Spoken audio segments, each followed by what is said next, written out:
Hi everyone, today I'm going to be talking about labs, and I am not wearing a lab coat. I am wearing athletic wear and a baseball cap because I believe labs should be fun, exciting, and maybe you should even go outside sometimes. As a teacher, I truly believe there's nothing more important than doing labs.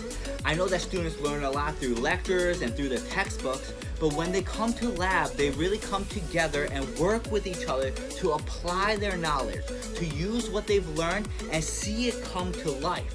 They're reinforcing what they learned and they're discovering things on their own. So as a teacher, I've made sure to really make my labs as best as I can.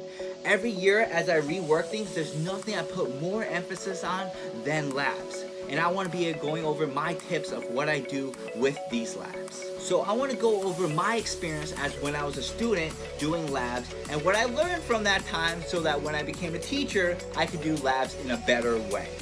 So as a student, I remember my teacher and professor, when we had labs, would come into the room and talk for 15 to 20 to maybe even 30 minutes just explaining the lab.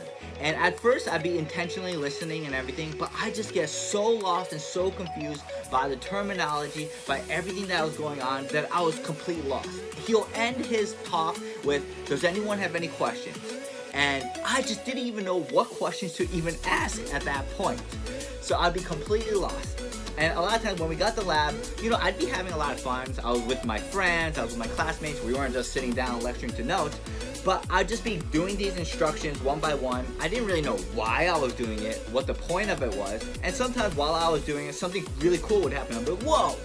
But again, I didn't know why did that happen, or was this what we were supposed to do? I'd be confused because I didn't really get what the whole point was. I was confused from the very beginning.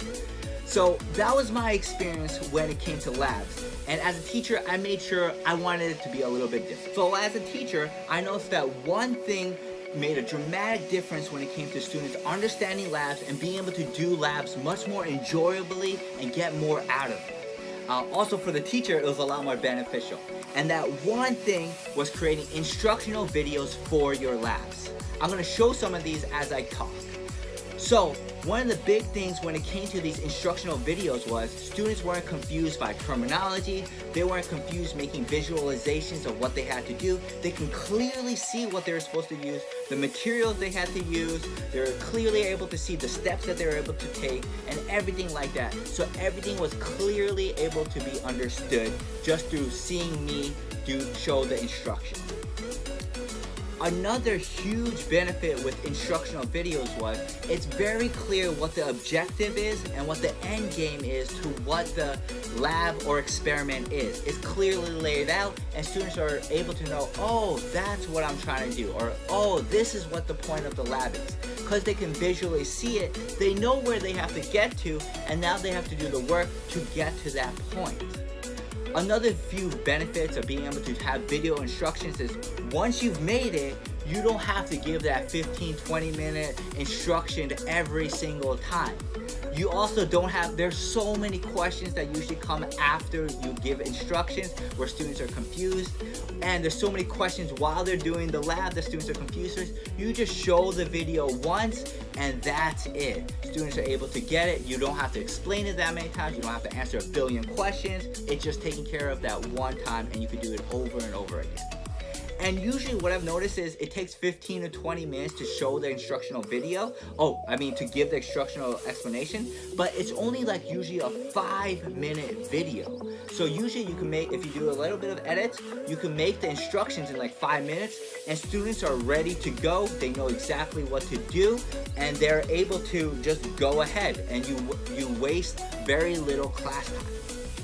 So these are some great benefits when it comes to instructional videos. And what I found is with this when there's less confusion, students are able to enjoy their process so much more, as well as the teacher. They're able to understand things way better, and they're just able to learn physics. Instead of just focusing so much on understanding what they have to do, they're focusing on the physics, the science, and they're learning to love it. So I know you might be a little bit intimidated on making your own videos, but honestly, all you need is just a phone that can record and you just make the video. If you can make a few minor edits, that's great, but if not, that's all you do. Just have your phone, your iPhone, your Android, whatever, make the video, and you'll have it for the rest of every single class. So anyway, I hope you guys have fun looking at that. I'll put videos of my labs that I have so you can get an idea of how to make them, or even just show my videos if you like. And I hope that you guys enjoy. I'll see you guys for the next episode. Bye.